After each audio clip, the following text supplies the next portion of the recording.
Stanley Flexen for SecondsOut. Delighted to be joined by former British and Commonwealth super-bantamweight champion Brad Foster. Brad, how you doing? All good, mate. Feeling very good, and I'm ready to go Friday.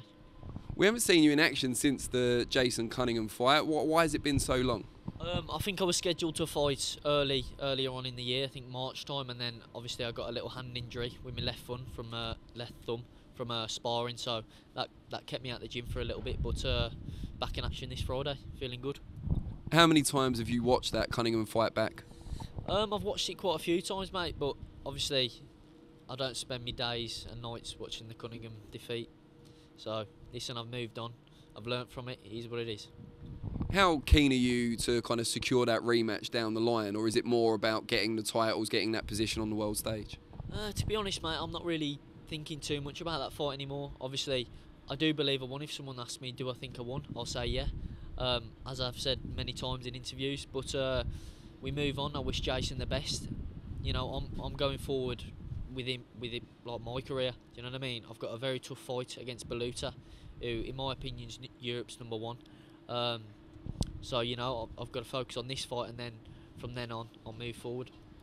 What, if anything, have you changed either in training or in sparring since the fight with Cunningham? Because although you thought you won, it was a close fight. Are there things you've looked to improve? Yeah, of course. Obviously, not to go into too much detail, but you can always learn from them fights. Jason's an experienced guy. He knows how to tie you up. He's been around the block, so I can only ever learn from that fight. Even though I didn't get the belts, I can only ever learn, and that's what it's about, learning and moving forward, and that's what I have done. There's a WBC international strap on the line in this one. Is that kind of a signal that you're going a slightly different route? Because I think you had the IBF before as well. This is kind of towards that WBC title. Yeah. Well, of course. Obviously, it's a proper title. You know, it's not the silver title. It's the WBC full-blown international. So that's going to get me high in the world rankings, and that's where I want to go. You know, but it's not so much about the title. I thank Queensberry for getting the title on the line. It's always a bonus, but it's more about the name. Baluta's been in there with some very tough fighters, and a young fighter like myself, I want to fight the best. And he's got wins over TJ Doheny, who's a former world champion, and then David Oliver Joyce, and then he give Conlan a good go. So I want to test myself, and this is the next test for me, and I'm very confident that I'll be winning Friday night. Which advantages do you feel that you hold over him that are going to be pivotal in this particular fight? I believe I'm a much better boxer than him, and I feel like he gets frustrated. So not going into too much detail, I just believe I have visions of myself winning that WBC title on Friday night. Where does a win over Ionut Baluta put you on the world scene? It puts me in a good position, a position where I can move forward, you know, from there. But listen, I'm not really looking too much past this fight. I'm looking at getting the win Friday, then we can have a chat with the Warrens, have a chat with my manager, my dad, my coaches, and then we can see where we're moving forward from then on.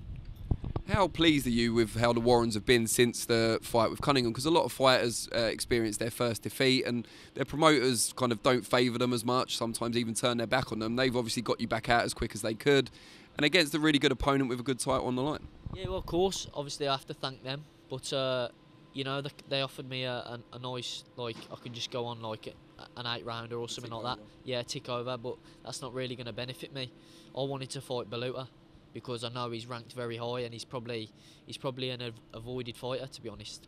So listen, I thank them for getting the opportunity, and the added WBC international. That's a bonus. So yeah, I'm grateful for that. So thank you.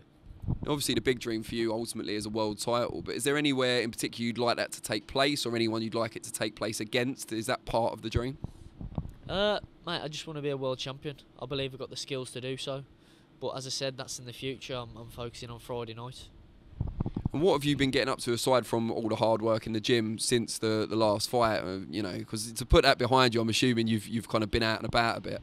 Yeah, obviously you might follow me on social media. I like to live, you know, a good life.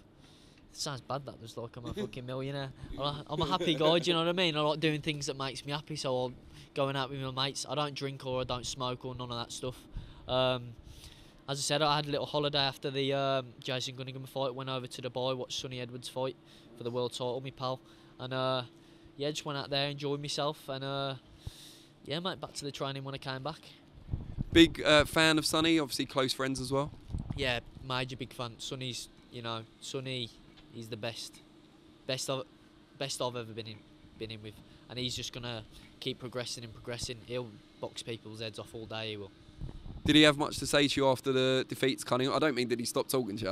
I mean did he like have any words of advice or encouragement? Obviously, he thought I won the fight, but obviously, when I've sparred him, we had a little chat, and he told me where I can benefit and all that sort of stuff. So I'm grateful from that, as he's a world champion and a friend.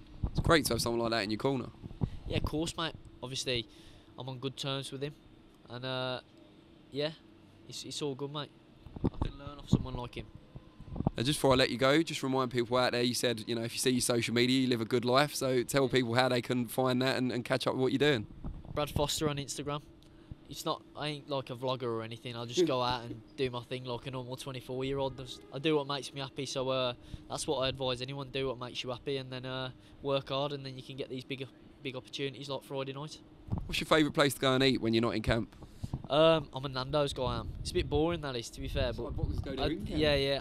Well, exactly. I go Nando's quite a bit. They need to give me a black card. So Nando's, if you're listening, yeah, black card. I'm sure they are. Cheers, mate. Really appreciate it. Cheers, bud.